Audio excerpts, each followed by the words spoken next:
เอาจริงเนาะจะคิดว่าจะเห็นได้ดีทำไมหวานจักเปอร์เซ็นต์ได้หรอเอาผู้ยิงก่อนใ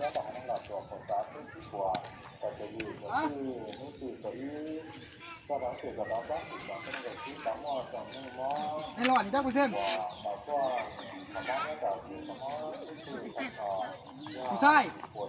ในหลอดเปอร์เซ็นต์บุกเจ้าได้คิดว่าบุกเจ้าเห็นได้จักเปอร์เซ็นต์หวานฮะ20%บุกเจ้าคิดว่า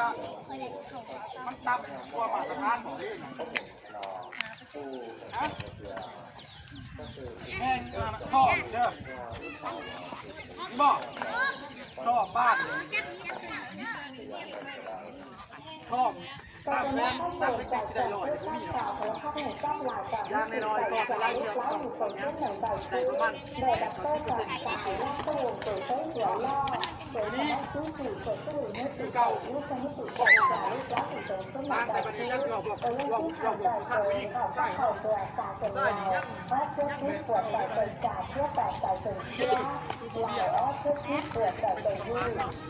แม่ยูกับน้ำยังยูมันเป็นแรง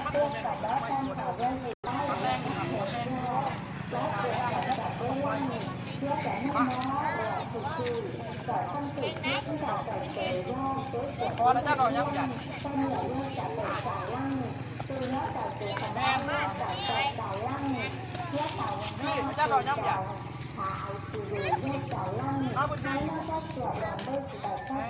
จะหอยฟังยังไงเนี่ยเป็นน้ำกระเป๋าโซ่จ้าเราผู้ชายสองวันนอน